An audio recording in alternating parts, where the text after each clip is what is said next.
വിശുദ്ധ മർക്കോസ് എഴുതിയ നമ്മുടെ കർത്താവ് ഈശോമിശിഹായുടെ പരിശുദ്ധ സുവിശേഷം അധ്യായം 4. കടൽ തീരത്ത് വെച്ച് യേശു വീണ്ടും പഠിപ്പിക്കാൻ തുടങ്ങി. വളരെ വലിയ ഒരു ജനാവലി അവന് ചുറ്റും കൂടി. അതിനാൽ കടലിൽ കിടന്ന ഒരു വഞ്ചിയിൽ അവൻ കയറിയിരുന്നു. ജനങ്ങളെല്ലാം കരയിൽ കടലിന് അഭിമുഖമായി നിന്നു. അവൻ ഉപമകൾ വഴി പല കാര്യങ്ങൾ അവരെ പഠിപ്പിച്ചു. അവരെ ഉപദേശിച്ചുകൊണ്ട് അവൻ പറഞ്ഞു, കേൾക്കുവിൻ, ഒരു വിതക്കാരൻ വിതയ്ക്കാൻ പുറപ്പെട്ടു. വിതച്ചപ്പോൾ വിത്തുകളിൽ ചിലത് വഴിയരികിൽ വീണു. പക്ഷികൾ വന്ന് അവ തിന്നുകളഞ്ഞു. മറ്റു ചിലത് മണ്ണ് അധികമില്ലാത്ത പാറപ്പുറത്ത് വീണു. മണ്ണിന് ആഴമില്ലാതിരുന്നതിനാൽ അത് പെട്ടെന്ന് മുളച്ചു പൊങ്ങി. സൂര്യനുദിച്ചപ്പോൾ അത് വെയിലേറ്റ് വാടുകയും വേരില്ലാതിരുന്നതിനാൽ കരിഞ്ഞു പോവുകയും ചെയ്തു. വേറെ ചിലത് മുൾച്ചെടികൾക്കിടയിൽ വീണു. മുൾച്ചെടികൾ വളർന്ന് അതിനെ ഞെരുക്കിക്കളഞ്ഞു. അത് ഫലം പുറപ്പെടുവിച്ചില്ല. ശേഷിച്ച വിത്തുകൾ നല്ല മണ്ണിൽ പതിച്ചു. അവ തഴച്ചു വളർന്ന് 30 മേനിയും 60 മേനിയും 100 മേനിയും ഫലം വിളയിച്ചു.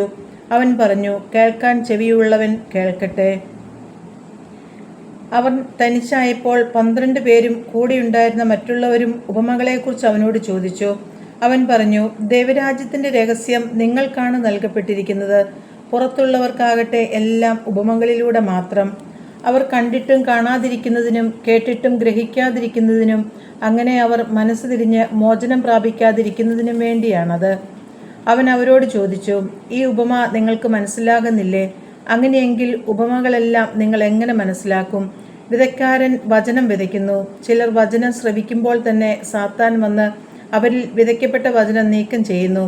അവരാണ് വഴിയരികിൽ വിതയ്ക്കപ്പെട്ട വിത്ത്. ചിലർ വചനം കേൾക്കുമ്പോൾ സന്തോഷപൂർവ്വം അത് സ്വീകരിക്കുന്നു. പാറപ്പുറത്ത് വിതയ്ക്കപ്പെട്ട വിത്ത് ഇവരാണ്. വേരില്ലാത്തതിനാൽ അവ അല്പസമയത്തേക്ക് മാത്രം നിലനിൽക്കുന്നു.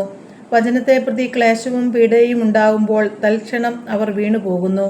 മുൾച്ചെടികൾക്കിടയിൽ വിതയ്ക്കപ്പെട്ടത് മറ്റു ചിലരാണ്. അവർ വചനം ശ്രവിക്കുന്നു. എന്നാൽ ലൗകിക വ്യഗ്രതയും ധനത്തിൻ്റെ ആകർഷണവും മറ്റു വസ്തുക്കൾക്ക് വേണ്ടിയുള്ള ആഗ്രഹവും അവരിൽ കടന്നുകൂടി വചനത്തെ ഞെരുക്കുകയും അത് ഫലശൂന്യമാവുകയും ചെയ്യുന്നു. നല്ല മണ്ണിൽ വിതയ്ക്കപ്പെട്ട വിത്താകട്ടെ വചനം ശ്രവിക്കുകയും സ്വീകരിക്കുകയും ചെയ്യുന്നവരാണ്. അവർ 30 മേനിയും 60 മേനിയും 100 മേനിയും ഫലം പുറപ്പെടുവിക്കുന്നു. അവൻ അവരോട് പറഞ്ഞു, വിളക്ക് കൊണ്ടുവരുന്നത് പറയുടെ കീഴിലോ കട്ടിലിൻ്റെ അടിയിലോ വയ്ക്കാനാണോ? പീഠത്തിന്മേൽ വയ്ക്കാനല്ലേ?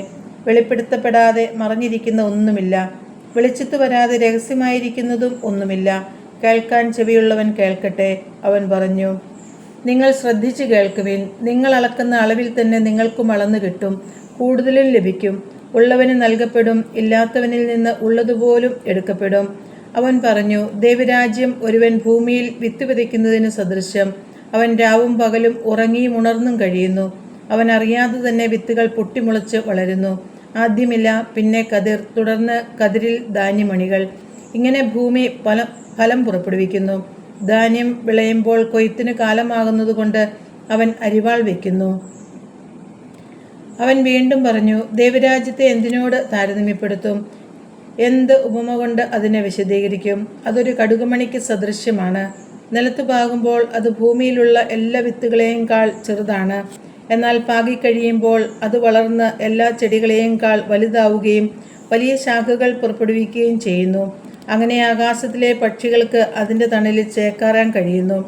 അവർക്ക് മനസ്സിലാകത്തക്ക വിധം ഇത്തരം അനേകം ഉപമകളിലൂടെ അവൻ വചനം പ്രസംഗിച്ചു. ഉപമകളിലൂടെയല്ലാതെ അവൻ അവരോട് സംസാരിച്ചിരുന്നില്ല. എന്നാൽ ശിഷ്യന്മാർക്ക് എല്ലാം രഹസ്യമായി വിശദീകരിച്ചു കൊടുത്തിരുന്നു. അന്ന് സായാഹ്നമായപ്പോൾ അവൻ അവരോട് പറഞ്ഞു, നമുക്ക് അക്കരയ്ക്ക് പോകാം. അവർ ജനക്കൂട്ടത്തെ വിട്ട് അവനിരുന്ന വഞ്ചിയിൽ തന്നെ അവനെ അക്കരയ്ക്ക് കൊണ്ടുപോയി. വേറെ വള്ളങ്ങളും കൂടെ ഉണ്ടായിരുന്നു. അപ്പോൾ ഒരു വലിയ കൊടുങ്കാറ്റുണ്ടായി. തിരമാലകൾ വഞ്ചിയിലേക്ക് ആഞ്ഞടിച്ച് കയറി. വഞ്ചിയിൽ വെള്ളം നിറഞ്ഞുകൊണ്ടിരുന്നു. യേശു അമരത്ത് തലയണ വെച്ച് ഉറങ്ങുകയായിരുന്നു. അവർ അവനെ വിളിച്ചുണർത്തി പറഞ്ഞു, ഗുരു, ഞങ്ങൾ നശിക്കാൻ പോകുന്നു. നീ അത് ഗവനിക്കുന്നില്ലേ? അവൻ ഉണർന്ന് കാറ്റിനെ ശാസിച്ചുകൊണ്ട് കടലിനോട് പറഞ്ഞു, അടങ്ങുക, ശാന്തമാവുക. കാറ്റ് ശമിച്ചു, പ്രശാന്തതയുണ്ടായി. അവൻ അവരോട് ചോദിച്ചു, നിങ്ങൾ ഭയപ്പെടുന്നത് എന്ത്? നിങ്ങൾക്ക് വിശ്വാസമില്ലേ?